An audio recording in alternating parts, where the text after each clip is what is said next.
my dear colleagues.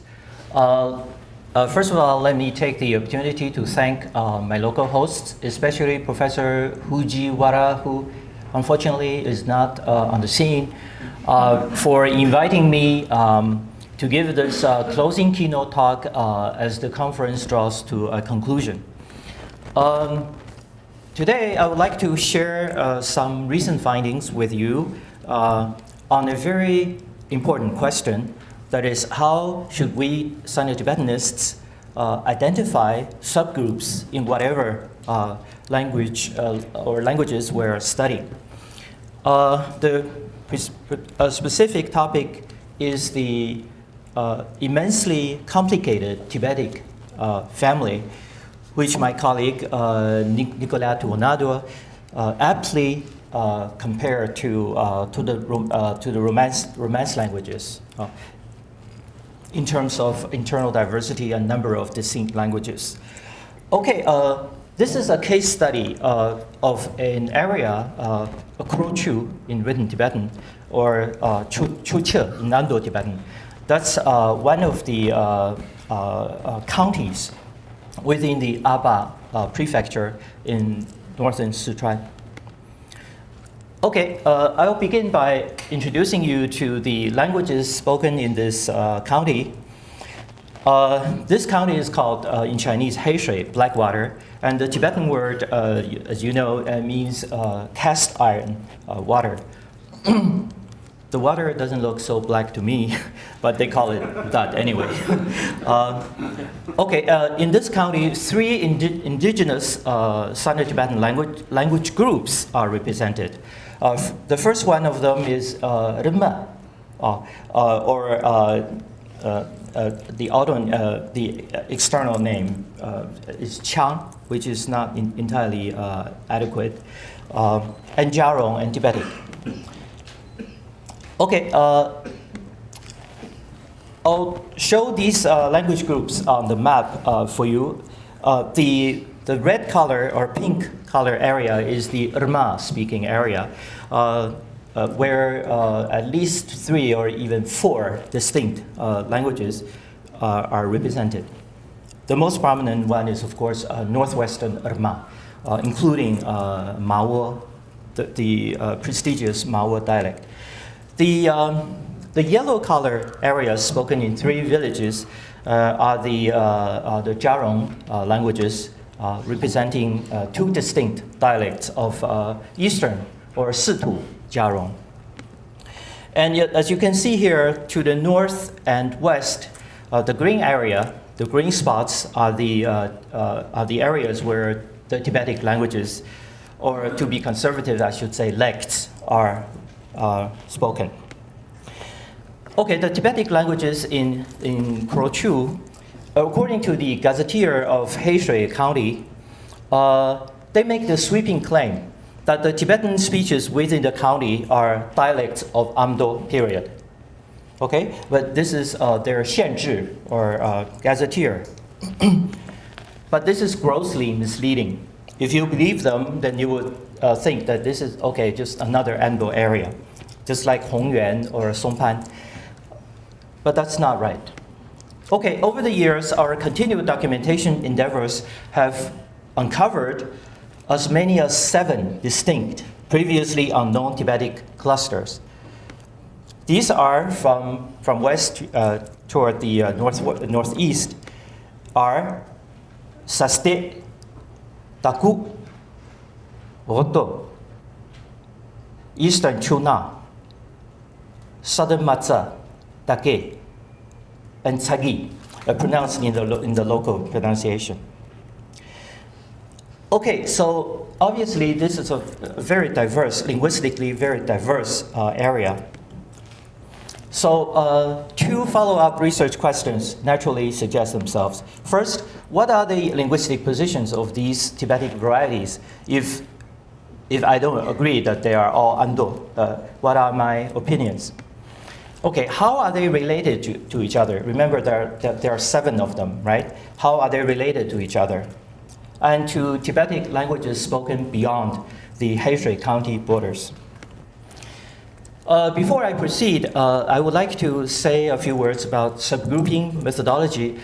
I wish I didn't have to do this, but apparently in the case of Tibetic languages, we must remind scholars that this is what the orthodox methodology requires us to do.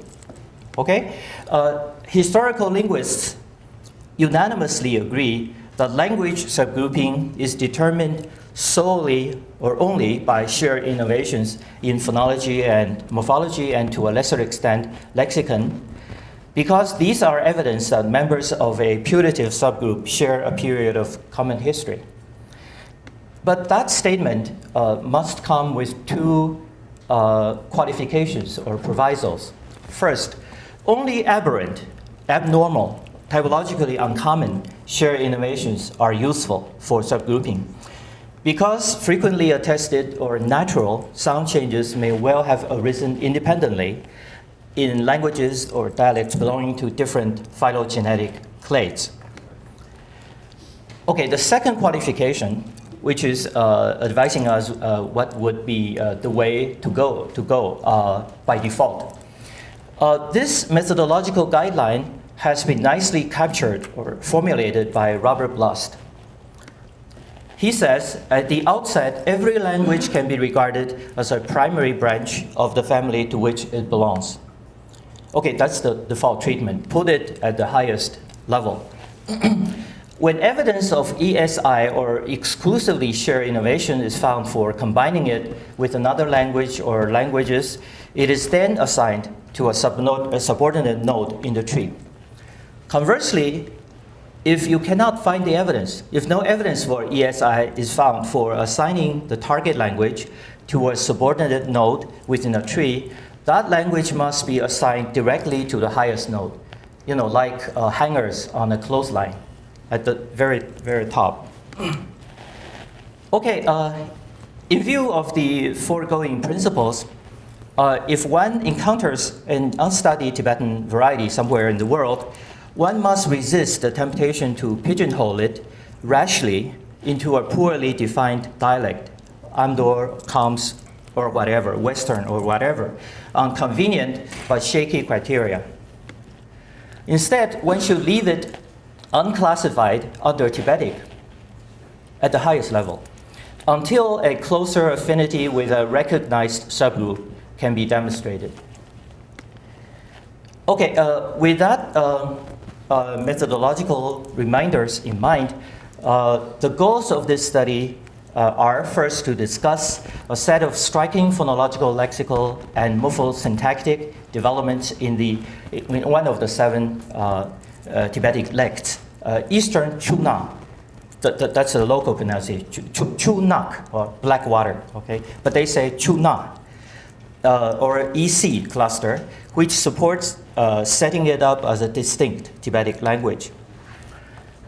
Second goal, identify EC's probable next of kin in the Khrochu County by examining how these innovative features are shared with neighboring lects. Okay, the target language of this study, Eastern Chuna, where is it spoken? It is spoken only in 2 villages. One is called Zhongzang, written Tibetan Tsiri, but pronounced Zhongzang, or Zhi'er in Chinese. The other one is Rengentang, or Zengetang in the local pronunciation. 2 villages to the left of the Mergi, or Maragai River in Chuna, or Qinglang Township. The two village dialects are broadly similar, but differ in numerous respects. Okay, a word about the sociolinguistic backdrop of the area.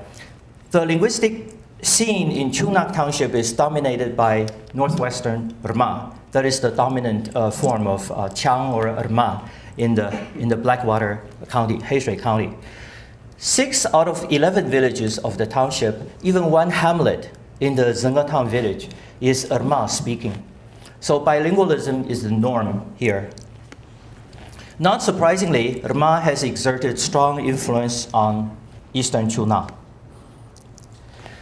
All right, we're ready to examine the evidence. distinctive vocabulary. An immediately notable feature of EC is the presence of certain strange-looking items in its core vocabulary. Some of these are readily recognized as Rma loanwords. For example, the word for takin, or a bovid animal, I'm sure you know what I'm referring to. This animal is called rho in this Tibetan language. But it's obviously a loanword from northwestern Qiang, Rma. Their word is zhihu. It's very similar in pronunciation. But others appear to be innovative forms or substratal forms, I cannot decide yet, of elusive origins. So for those of you who are specialists of Tibetan, these words should look very strange. Okay, from top down, the word for cloud in most Tibetic languages would be reflexes of the Old Tibetan word spring, right? But in Zhongha, it's shongba, completely unrelated. The word for stomach, Old Tibetan poba, is songga. The word for snot is snops in Old Tibetan, right? It's khtin. The word for bamboo, Old Tibetan smyukma, is shan.